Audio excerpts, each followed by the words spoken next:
มาค่ะพี่น้องเอาแล้วล่าสุดนะคะสำหรับทางด้านน้องเพลงพิมระดาค่ะพี่น้องโดนเต็มโดนจังๆเลยนะคะกับคอมเมนต์นี้ค่ะพี่น้องเรียกได้ว่าเป็นคอมเมนต์ที่ถือว่าแรงเนาะพี่น้องเนาะนะคะนี่แหละค่ะพี่น้องเนี่ยสำหรับก่อนหน้านี้FC แฟนคลับและท่านหลายคนก็คือสิพากันได้ติดตามข่าวนี่เนาะพี่น้องเนาะซึ่งสำหรับในตอนนี้ก็ถือว่ากำลังเป็นประเด็นมาแรงเนาะพี่น้องเนาะนี่แหละค่ะพี่น้องก่อนหน้านี้ในฝั่งของทางด้านน้องเพลงพิมระดาน้องก็ได้มีการออกมาเคลื่อนไหวนะคะพื้นหลังสีแดงค่ะพี่น้องตัวหนังสือสีขาวน้องก็บอกว่าตั้งแต่นี้ต่อไปหากคุณแม่ของหนูทักไปยืมเงินใครหนูขอไม่รับผิดชอบและไม่ชดใช้แทนทุกกรณีนะคะเป็นจังไดค่ะพี่น้องเดี๋ยวสิอ่านสู่พี่น้องฟังอีกทีหนึ่ง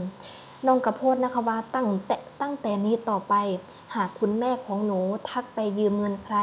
หนูขอไม่รับผิดชอบและไม่ชดใช้แทนทุกกรณีนะคะเป็นจังไดค่ะพี่น้องนะคะซึ่งสำหรับโพสต์นี่ล่ะก็ได้มี FC แฟนคลับหลายท่านหลายคนเขามาแสดงความคิดเห็นกันอย่างหลายเนาะพี่น้องเนาะแล้วนี่ล่ะแอดมินได้เลื่อนเบิงเห็นคอมเมนต์นึงค่ะพี่น้องซึ่งก็ถือว่าแรงนะคะเป็นคอมเมนต์ที่แรงมากๆได้มีการว่าให้ทั้งด้านน้องเพลงนะคะว่าเก่งแล้วลืมแม่เป็นจังไดค่ะพี่น้องนะคะเป็นจังไดสำหรับคอมเมนต์นี้โอ้ก็ถือว่าไวแรงอยู่ด้วยค่ะพี่น้องนะคะนี่ล่ะเป็นจังไดนะคะสำหรับในฝั่งของ FC แฟนคลับและท่านหลายคนหลังจากที่ได้เห็นแล้วก็พากันแห่เข้ามากดไลค์แห่เข้ามาแสดงความคิดเห็นกดแชร์จำนวนมากนะเรียกได้ว่ายอดแสดงความคิดเห็นจำนวน 1,000 รายการครับพี่น้องยอดการกดไลค์นี้ 14,000 กว่าถือได้ว่าไม่ธรรมดาเนาะพี่น้องเนาะนะคะสำหรับทางด้านน้องเพลงพิมระดาค่ะพี่น้องในตอนนี้นะคะอย่างที่เขาพากันได้ทราบข่าวล่าสุดเนาะพี่น้องนะว่าน้องได้มีการนี่ละขอล่าทางด้านแสงทองของทางด้านเพลียวพราวออกมาเนาะพี่น้องเนาะนะคะน้องกับบอกว่าน้องบ่ทันได้สิว่าจังได๋ล่ะให้เจ้าของพร้อมก่อนนี้ซะก่อนวันเถาะให้เจ้าของพร้อมก่อนนี้ซะก่อนให้เจ้าของแบบสิว่าจังได๋ล่ะนะคะรู้สึกว่ามันได้รู้สึกว่ามันโอเคนะคะน้องจังสิแบบไปขึ้นกับค่ายเพลงกับคณะนั้นคณะนี้แล้วพี่น้องตอนนี้น้องขอออกมาแบบพัฒนาฝึกฝนเจ้าของซะก่อนน้องรู้ว่าน้องยังไม่ดีพอนะคะกับคณะแพร่วๆแสงทองน้องก็เลยเลือกที่สิเดินออกมาน้องม่วงมาบ่อยากให้ทั้งด้านแพร่วๆแสงทองเพิ่นแบบเมื่อยใจนำจังซี่แหมนะคะแบบว่าย่ำน้องไปร้องเพลงขึ้นร้องเพลงย่ำใดก็มักสิมีคอมเมนต์ตลอดค่ะพี่น้องว่าอันเสียงบ่ดีจังสั่นจังซี่ว่าให้น้องเพลงทุกเทื่อน้องเพลงก็เลยแบบย่านทางด้านผู้บริหารอย่างแพร่วๆแสงทองเพิ่นมาคอยแก้ปัญหาเพิ่นมาคิดนำจังซี่แม่น้องเพลงก็เลยตัดสินใจว่าเลือกที่สิถอยออกมาซะก่อนนะคะแล้วก็มาฝึกพัฒนาเจ้าของให้เก่งซะก่อนนะคะจังสิแบบไปอยู่กับคณะอื่นจังซี่แหมค่ะพี่น้องเนี่ยก็คือแบบตอนนี้ยังคิดว่าเจ้าของยังบ่ทันได้เก่งพอวันเถาะนะคะอันใดที่FC แฟนคลับเพิ่นได้มีการบอกมีการชี้แจงมาน้องก็สิเอาไปพัฒนาไปปรับปรุงเนาะพี่น้องเนาะอันนี้ก็ถือว่าเป็นข่าวล่าสุดเลยล่ะนะคะที่น้องได้มีการขอ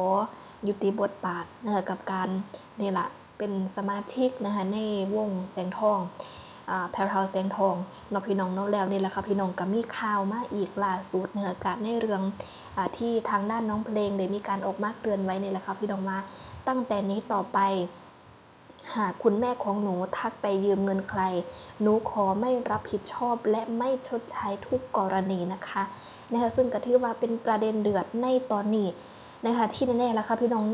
FC แฟนคลับนะคะทุกคนต่างบ่รู้ต้นสายปลายเหตุนะคะว่าเกิดจากหยัง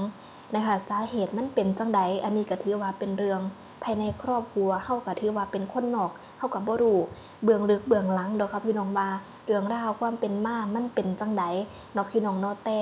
การที่ทางด้านน้องเพลงได้มีการออกมาเคลื่อนไหวแบบออกมาโพสต์ในที่สาธารณะค่ะพี่น้องนะคะก็แสดงมาน้องต้องผ่านเรื่องลักษณะแบบนี้มาโดนเติบหนึ่งแอดมินคิดว่าจังสันน้องก็เลยแบบ เหมือนเก็บสะสมไปเรื่อยค่ะพี่น้องจนถึงกับขนาดที่ว่าทนไม่ไหวแล้วนะคะจนต้องเอามาโพสต์ในหน้า Facebook เจ้าของในที่สาธารณะค่ะพี่น้องนะคะหลายคนก็เลยมองว่ามันก็น่าสิแบบเป็นเรื่องใหญ่โตนะคะสำหรับครอบครัวน้องแต่ FC แบบเฮาๆนะคะเฮาก็ถือว่าเป็นคนนอกเฮาก็แบบ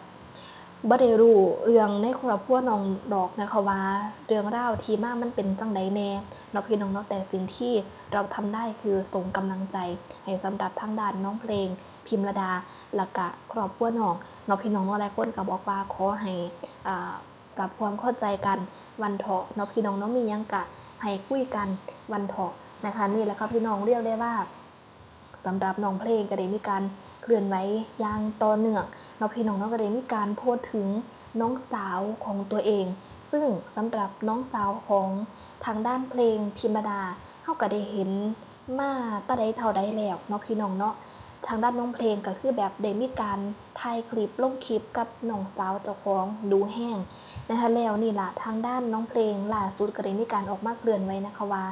พี่จะหาตังค์ให้ได้เยอะๆส่งน้องเรียนนะเป็นจังไดค่ะพี่น้องเรียกได้ว่าน่ารักมากๆคือแบบพี่สาวคนนี้นะคะพร้อมที่สิแบบ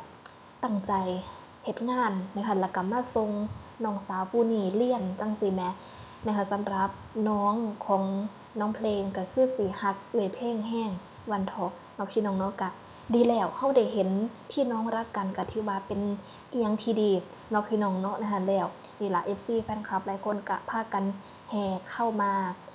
คอมเมนต์กันรัวๆบางคนก็บอกว่ากอดกันไว้นะพันนะพี่น้องสู้ๆนะคะเป็นกำลังใจให้ลูกกับแม่นะคะพันนะพี่น้องผู้นี้ก็บอกว่าจับมือกันไว้นะคะนี่หลายคนก็ว่าสู้ต่อไปวันเถาะเป็นจังไดนะคะนี่หลายคนก็บอกว่าน้องเพลงเก่งมากๆนะคะดูแลน้องได้ดีเลยพันนะพี่น้องนี่หลายคนก็ว่ารักกันมากๆจับมือกันให้แน่นนะคะพูดคุยด้วยความเข้าใจพันนะพี่น้องเอานั่นละนะคะสำหรับเรื่องในครอบครัวแอดมินกับบ่ทราบดอกครับพี่น้องว่าเบื้องลึกเบื้องหลังนะคะ